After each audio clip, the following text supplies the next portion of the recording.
अब हम बात करेंगे disposal of refuse by composting से। So disposal of refuse by composting.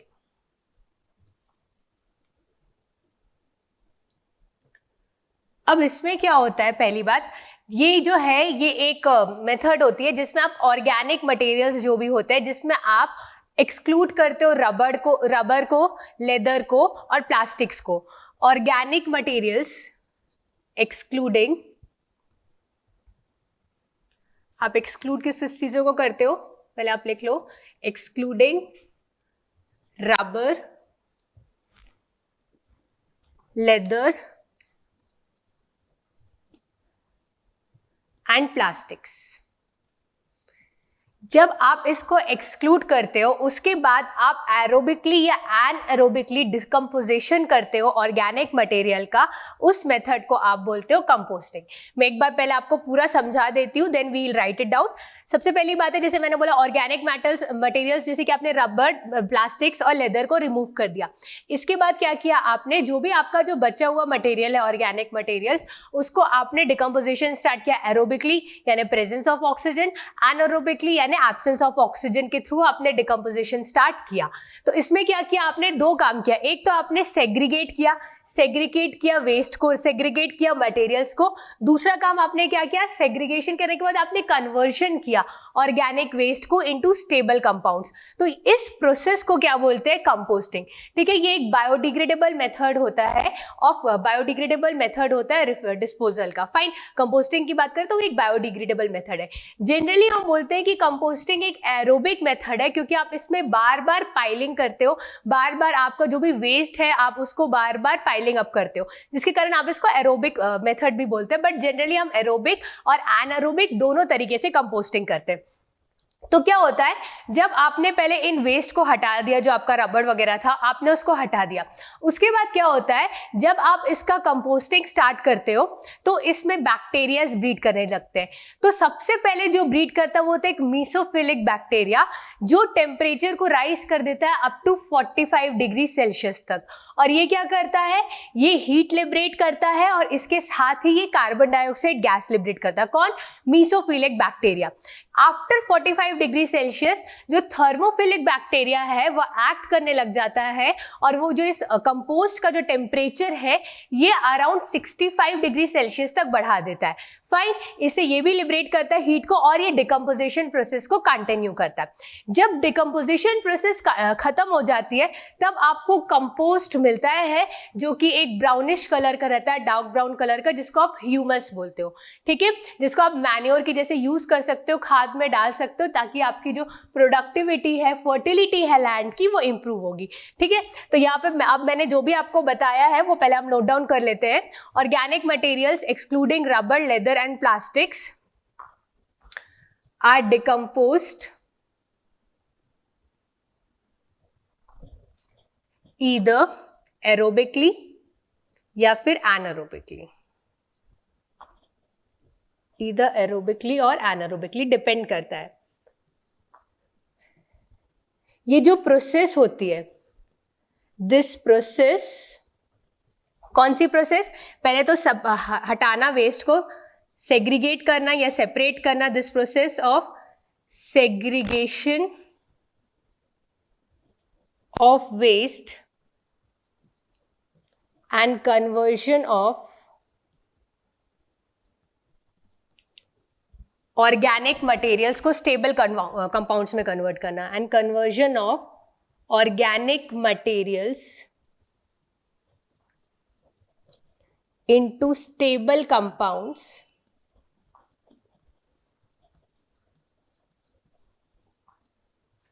is known as composting. इस प्रोसेस को क्या बोलते हैं हम, कंपोस्टिंग।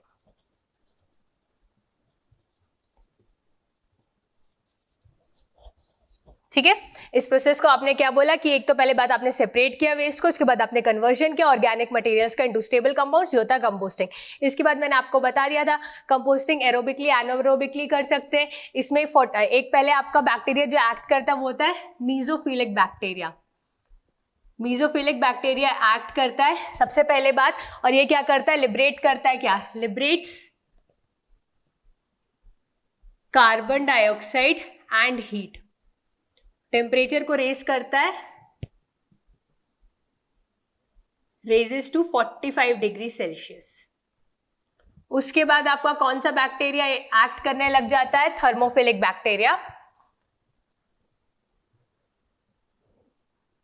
थर्मोफिलिक बैक्टीरिया एक्ट करने लग जाता है, ठीक है, जो एक्ट करता है raises temperature to 65 degree Celsius तक रेज कर देता है। फाइन, तो ये चीजें आपको इसके बारे में पता रहना चाहिए। उसके बाद आपको क्या मिलता है? आपको after composting, after the entire process of composting हमको क्या मिलता है? एंटायर प्रोसेस जब कंपोस्टिंग का हो जाता है,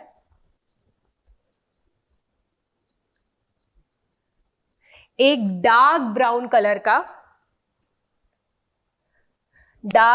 कलर्ड सब्सटेंस जिसको आप ह्यूमस बोलते हो, डार्क ब्राउन कलर्ड सब्सटेंस जिसको आप बोलते हो ह्यूमस, वो फॉर्म हो जाता है। डार्क ब्राउन सब्सटेंस जिसको आप बोलते हो ह्यूमस, जो कि फॉर्म हो जाता है and is used as manure, और जिसको आप खाद के रूप में, खाद में आप इसे डाल सकते हैं ताकि आपकी फर्टिलिटी और प्रोडक्टिविटी बढ़े। फाइन, तो ये ह्यूमस किसमें फॉर्म होता है? In the process of composting. अब जब आप कंपोस्टिंग की बात करते हो तो कंपोस्टिंग की अगर आप बात करो तो आपको बैंगलोर मेथड और इंदौर मेथड के बारे में तो बात करनी पड़ेगी। तो अगर मैं कंपोस्टिंग की बात करती हूँ तो कंपोस्टिंग में बेसिकली दो मेथड्स होती है, एक आपका है इंदौर मेथड और एक है आपका बैंगलोर मेथड।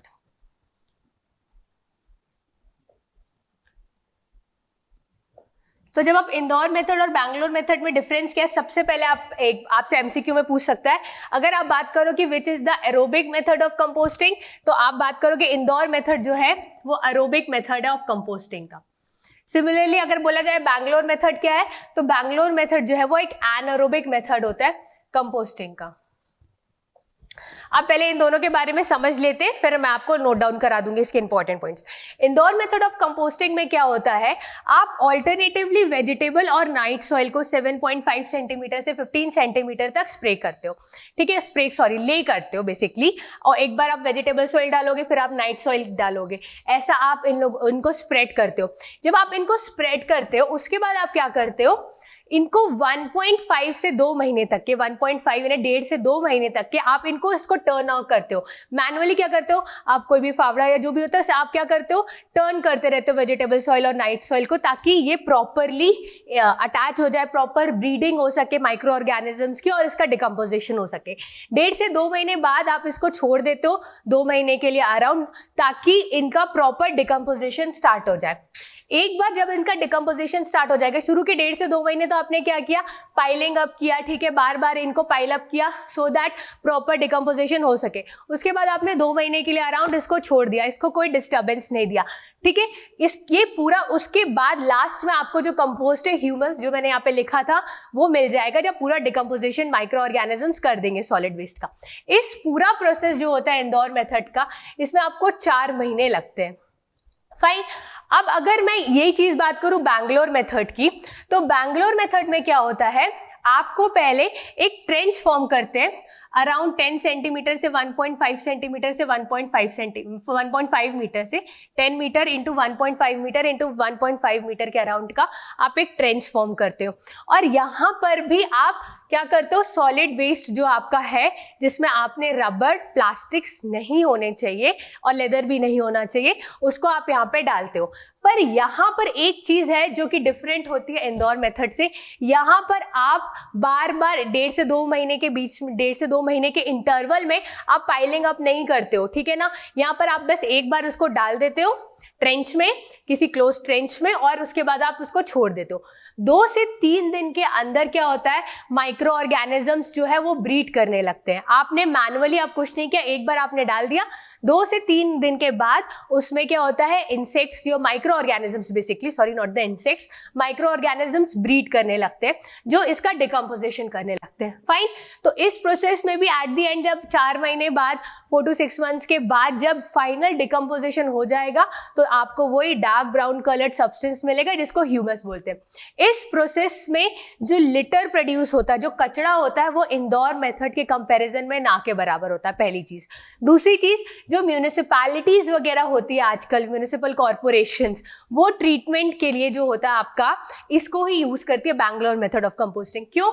क्योंकि इसमें पहली बात है, आपको जैसे इंदौर मेथड में आपने किया था, आपको 1.5 से 2 महीने के इंटरवल जो बीच का समय रहता है, उसमें बार बार पाइलिंग अप करनी पड़ती है, ठीक है, हैंडल करना पड़ता है, प्रॉपर मिक्सिंग करनी पड़ती है वेजिटेबल सॉइल्स, नाइट सॉइल्स की, ताकि डिकम्पोजिशन हो सके, माइक्रो ऑर्गेनिजम्स हर एक पार्ट को डिकम्पोज कर सके सॉलिड वेस्ट के। पर आपको इसमें मैनुअल लेबर की जरूरत पड़ रही है, पर बैंगलोर मेथड में आपको मैनुअल लेबर की भी जरूरत नहीं पड़ रही है, पहली चीज। दूसरी चीज, जो लिटर प्रोड्यूस हो रहा है, ठीक है, कचरा अगर कोई प्रोड्यूस होता है तो वो इंदौर मेथड के कंपैरिजन में बैंगलोर मेथड में बहुत कम प्रोड्यूस होता है। फाइन, तो इसलिए आपका बैंगलोर मेथड बहुत सारे एडवांटेजेस है as compare to the Indore method. तो जो भी मैंने आपको बताया है वो मैंने यहाँ पे लिखा हुआ है, तो इसको आप नोट डाउन कर सकते हैं। मैं आपके लिए रीड कर देती हूँ इन केस समवेयर आपको मेरी राइटिंग ना समझ में आए तो। फर्स्ट पॉइंट, अगर मैं इंदौर मेथड की बात करूँ, it uses manual turning up of piled up mass. जो आपका पाइल्ड अप मास है उसकी मैनुअल टर्निंग करनी पड़ेगी for its decomposition under aerobic condition. क्योंकि मैंने पहले बताया था इंदौर मेथड एरोबिक कंडीशन है, तो आप जब अगर उसकी टर्निंग ही नहीं करोगे तो जो नीचे के लेवल से उसमें ऑक्सीजन सप्लाई नहीं होगा, इसलिए आप प्रॉपर टर्निंग करते हो ताकि माइक्रो ऑर्गेनिजम्स को नीचे तक जो भी आपने डिपोजिशन किया है लेयर्स का, प्रॉपर ऑक्सीजन सप्लाई हो, पहली चीज। दूसरी चीज फिर क्या लिखा है मैंने, in this method layers of vegetable and night soil are alternatively piled up in depths of 7.5 to 10 centimetre. एक में वेजिटेबल ऑयल की डेप्थ रहेगी, फिर दूसरे में नाइट सॉइल, फिर वेजिटेबल सॉइल, ठीक है। तो ये ऐसे ऑल्टरनेटिव प्लेस्ड होगा, कहाँ तक, एक ट्रेंच में या ग्राउंड के ऊपर, टू फॉर्म अ माउंड। एक माउंड फॉर्म करते हैं जिसको विंड्रो बोलते हैं, that is not that much important, बस आपको पता रहना चाहिए, एक माउंड फॉर्म करते हैं जिसको आप बोलते हैं विंड्रो। इसके बाद the mixture is kept aerobic bye turning regularly for 2 to 3 months, generally 1.5 से 2 months होता है, बट 2 to 3 months। फिर उसके बाद the compost mass is then left for another 1 to 1.5 months। 1 से 1.5 महीने तक अब आप उसमें कोई एरोबिक एक्शन नहीं करोगे, आप उसको वैसी का वैसी छोड़ दोगे without any turning, after which the compost is ready for use. उसके बाद आप उस कंपोस्ट को यूज कर सकते हो। ये जो इंटायर प्रोसेस है इसको कितना टाइम लगता है, 4 महीने लगते हैं। किस केस में, इंदौर मेथड में। अब बारी आती है बैंगलोर मेथड की। In this method, the refuse and night soil are piled up in layers। एक अंडरग्राउंड अर्दन ट्रेंच होता है जिसका साइज कितना होता है, 10 metre into 1.5 metre into 1.5 metre. इसमें क्या होता है, the mass is covered at its top by layer of about 15 centimetre depth. जैसे अगर आप बात करोगे आपने कितनी डेप्थ तक किया था, तो जब आप बात कर रहे थे सैनिटरी लैंडफिलिंग, उसमें भी आप अर्थ की लेयर बिछा देते थे, वैसी काम आपने इसमें भी किया है, by a layer of earth of about 15 centimetre depth and is finally left over for decomposition within 2 to 3 days। इस बीच आपने अब एक बार आपने उसमें लेयर बिछा दी, उसके बाद आप उसको टच नहीं करोगे। यही डिफरेंस है इंदौर मेथड और बैंगलोर मेथड में, क्योंकि आप उसमें टर्निंग अप करते रहते थे 2 महीने के अराउंड, ठीक है, पर आप इसमें नहीं करोगे। उसके बाद क्या है, within 2 to 3 days of burial intensive biological action starts taking place and organic matters begins to be destroyed. After about 4 to 5 months के अराउंड जो रिफ्यूज होता है वो स्टेबलाइज हो जाता है और वो किस में कन्वर्ट हो जाता है, डार्क ब्राउन ओडरलेस मास, जिसको हमने अभी बोला था dark brown odourless mass called humus. This method does not involve any turning और हैंडलिंग ऑफ द मास, और ये ज्यादा क्लीन है देन इंदौर मेथड। इसके साथ ही widely used by municipal corporations या म्यूनिसिपल अथॉरिटीज वगैरह इसको बहुत ज़्यादा यूज़ करती है, किसको, बैंगलोर मेथड को, ठीक है। जो भी आपकी म्यूनिसिपैलिटीज है जो आपका कचरा लेके जाती है और उसका ट्रीटमेंट करती है, वो बैंगलोर मेथड को ज़्यादा प्रेफर करती है as compare to the Indore method of composting. Fine, अब इसके बाद चलिए हम नेक्स्ट मेथड ऑफ डिस्पोजल को डील करते हैं। Now we will be dealing with disposal of refuse by incineration. तो अब हम बात करेंगे disposal of refuse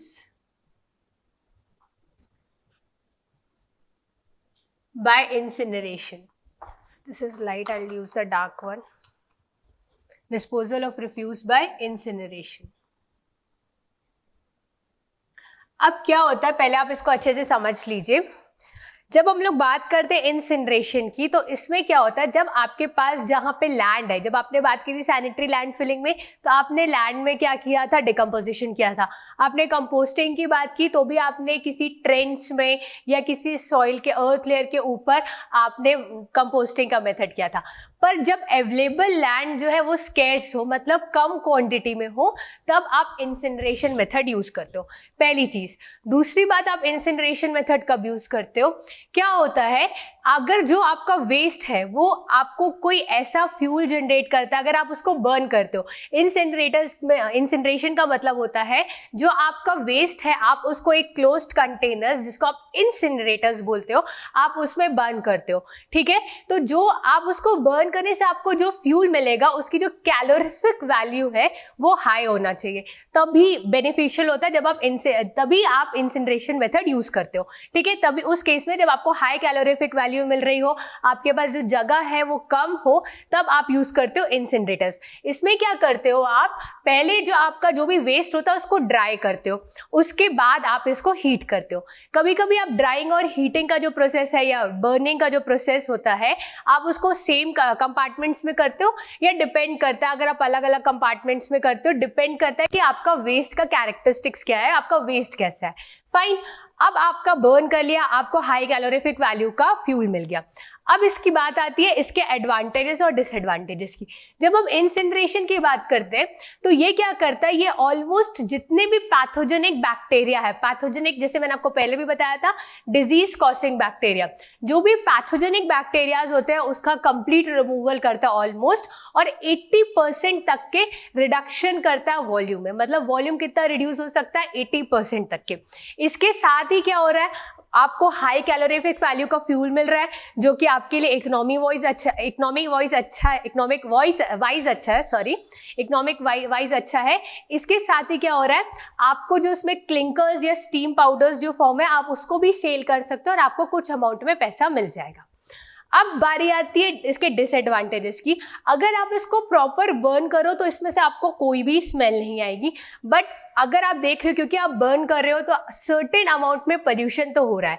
अगर इसी एक केस का डिसएडवांटेजेस है कि डायोक्सिन्स करके जो पोल्यूटेंट है वो लार्ज अमाउंट में रिलीज होता है जब आप इंसिनरेटर्स या इंसिनरेशन का प्रोसेस करते हो। तो साथ ही अगर प्रॉपर अमाउंट में अगर आप इंसिनरेटर्स को ऑपरेट नहीं करते हो प्रॉपरली, जो भी इसका मैकेनिज्म होता है, तो क्या होता है, आपको ओडर भी मिलता है, स्मोक भी प्रोड्यूस होता है, जो कि हार्मफुल होता है हमारे हेल्थ के लिए। फाइन, तो अब मैं यहाँ पे disposal of refuse by incineration में जो जो पॉइंट्स मैंने आपको बोला है वो लिख देती हूँ।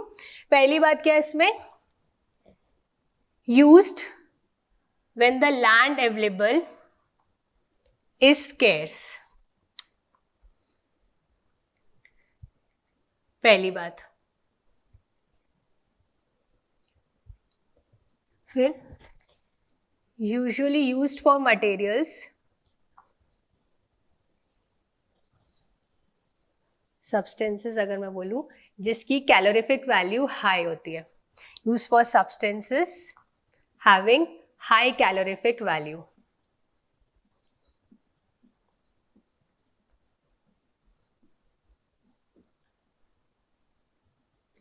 इसमें क्या करते हैं, फर्स्ट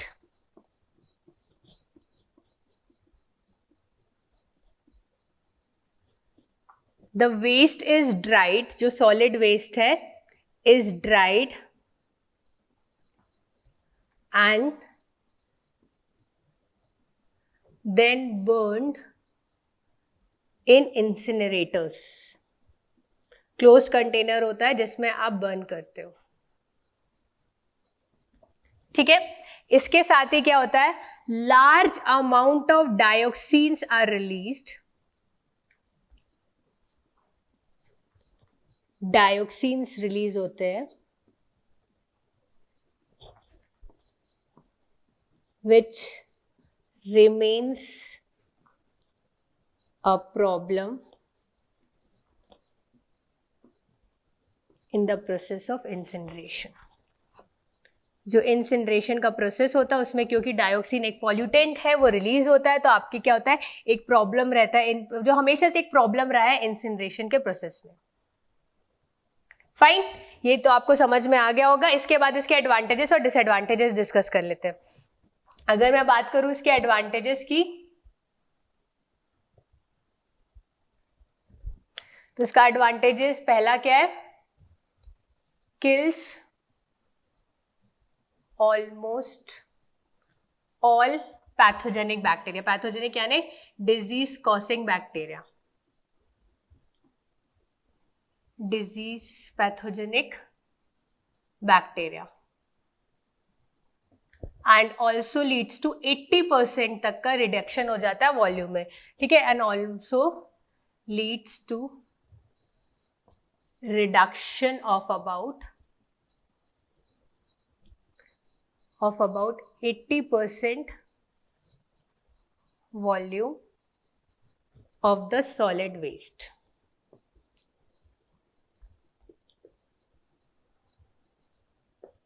सॉलिड वेस्ट, ठीक है।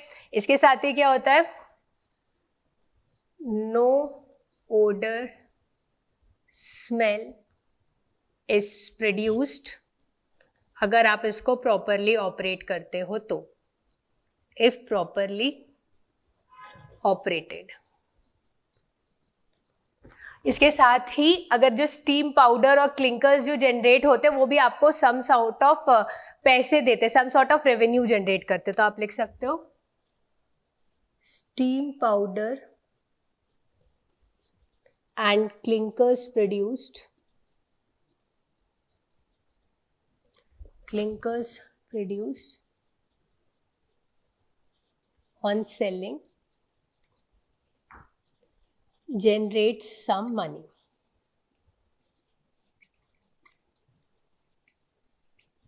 ठीक है, ये क्या है आपके एडवांटेजेस हो गए।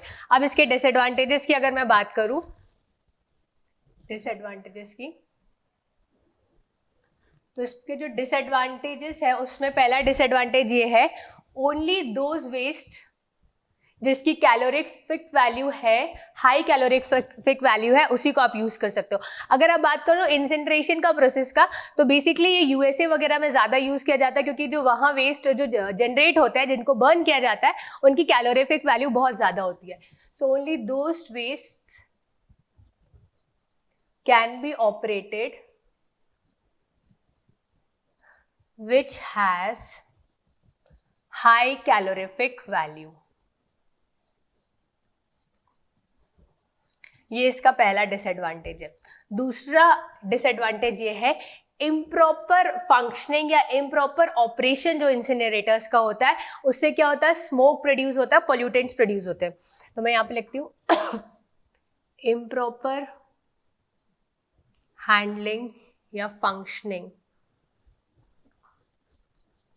of incinerators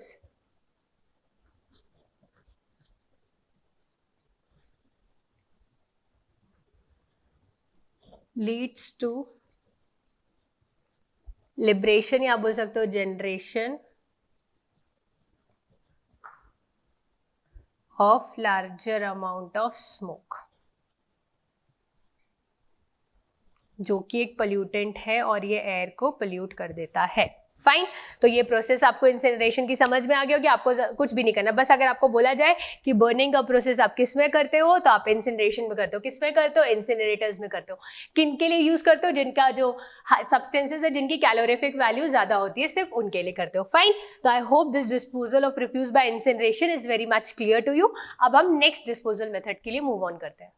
इसमें ये पाउडर नहीं होगा, ये पावर होगा। By mistake I have written it wrong. ये स्टीम का जो पावर जनरेट होगा वो, और क्लिंकर्स जो होता है यूज होता है, जो सेल करने से हमको सम अमाउंट ऑफ मनी मिल जाता है। अब हम नेक्स्ट स्टेप की बात कर रहे हैं, हमारा disposal of refuse by pyrolysis. Disposal of refuse by pyrolysis. Pyrolysis, ठीक है। इसमें क्या होता है, पहली बात, इसमें क्या होता है, बहुत सारे जो सॉलिड वेस्ट है वो कन्वर्ट हो सकते हैं गैशियस, लिक्विड या सॉलिड सब्सटेंसेस में। तो इस जो पायरोलिसिस का मेथड होता है तो इसमें डिस्ट्रक्टिव डिस्टिलेशन होता है। डिस्ट्रक्टिव डिस्टिलेशन कैसे होता है, इसमें क्या होता है, एक थर्मल क्रैकिंग होती है, उसके बाद कंडेंसेशन रिएक्शन को ये प्रोसीड करता है। क्या क्या बोला मैंने, एक थर्मल क्रैकिंग, उसके बाद ये होता है इसमें कंडेंसेशन रिएक्शन। फाइन, तो ये किसको फॉलो करता है, ये जो प्रोसेस है इसको आप बोलते हो डिस्ट्रक्टिव डिस्टिलेशन। पायरोलिसिस और इंसिनरेशन के बीच में एक डिफरेंस है। जो प्रोसेस होती है पायरोलिसिस की, ये एक एंडोथर्मिक प्रोसेस होती है, इसमें आप कंटिन्यूअस इनपुट देते हो हीट एनर्जी का। वाइल अगर आप इंसिनरेटर्स की बात करते हो उसमें वो एक एक्सोथर्मिक प्रोसेस होता है, क्योंकि उसमें कंटिन्यूअस आउटपुट मिलता है आपको हीट एनर्जी का। फाइन, इसके साथ ही जब आप बात करते हो पायरोलिसिस की, तो इसमें आपको 3 कंपाउंड्स जनरेट होते हैं। एक तो आपको गैशियस सब्सटेंस जनरेट होता है जो कि carbon monoxide, carbon dioxide, hydrogen sulphides, ऐसे गैसेस जनरेट होता है। इसके बाद आपको जनरेट हो जाता है लिक्विड फ्रैक्शन जनरेट हो जाता है, और आपको सॉलिड फ्रैक्शंस भी जनरेट हो जाते हैं। फाइन, तो ये जो मेथड है पायरोलिसिस की, ये डिफर करती है इंसिनरेशन से। कुछ लोग बोलते हैं इंसिनरेशन और पायरोलिसिस एक होता है, नहीं, आप बता सकते हो कि जो पायरोलिसिस का मेथड होता है ये एक एंडोथर्मिक मेथड होता है, और जो प्रोसेस होता है इंसिनरेशन का वो एक एक्सोथर्मिक प्रोसेस होता है। जो मैंने बोला अब उसको लिख लेते हैं, like most organic compounds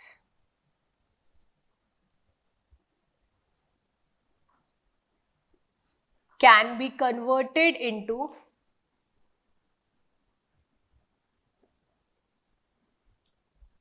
converted into solid, liquid or gaseous substances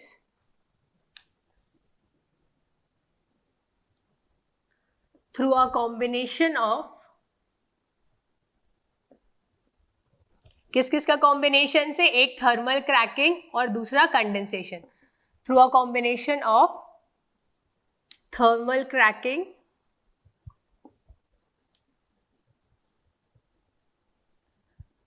and condensation. ठीक है, this is known as pyrolysis, पहली बात। दूसरी बात, दिस प्रोसेस, इस प्रोसेस को क्या बोलते हैं, this process is also known as destructive distillation. क्या बोलते हैं हम इसको, डिस्ट्रक्टिव डिस्टिलेशन। अब ये पायरोलिसिस कैसे डिफर करता है इंसिनरेशन से, because pyrolysis is an endothermic method, एक एंडोथर्मिक प्रोसेस है बेसिकली, ये एक एंडोथर्मिक प्रोसेस है। और अगर आप बात करो इंसिनरेशन की, इंसिनरेशन क्या है, एक एक्सोथर्मिक प्रोसेस है, is an exothermic process. Endothermic में क्या होता है, continuous input of energy is required, that is continuous input of heat energy required होती है। ठीक है, इसके बाद कौन कौन से सब्सटेंसेस फॉर्म होते हैं जब हम पायरोलिसिस की बात करते हैं, तो मैं यहां पे लिख देती हूं, following substances are formed in pyrolysis. एक तो आपका क्या होता है, गैशियस सब्सटेंसेस। गैशियस सब्सटेंसेस की बात करूं मैं, लाइक क्या फॉर्म होता है आपका यहाँ पे, carbon oxide, carbon dioxide, carbon monoxide, hydrogen sulphides, ये सब फॉर्म होते हैं। ठीक है, फिर लिक्विड्स की बात करो, लिक्विड्स की बात करो तो लिक्विड्स में आपका फॉर्म होता है लाइक तार या कोई ऑयल फॉर्म होता है, ऑयल, ग्रीस, ये सब फॉर्म होते हैं। और अगर आप बात करो सॉलिड्स की, तो सॉलिड्स के केस में चारकोल फॉर्म होता है। ठीक है, तो यही सब मैंने बात की, आप इसको नोट डाउन कर लीजिएगा। ठीक है, कि डिस्ट्रक्टिव डिस्टिलेशन होता है, कॉम्बिनेशन होता है थर्मल क्रैकिंग का and condensation. This is known as pyrolysis. Fine. तो कौन कौन से सब्सटेंसेस जनरेट होते हैं ये भी आपको पता होना चाहिए जब आप बात करते हो पायरोलिसिस की। इसमें गैस की स्ट्रीम प्रोड्यूस होती है। Just a second.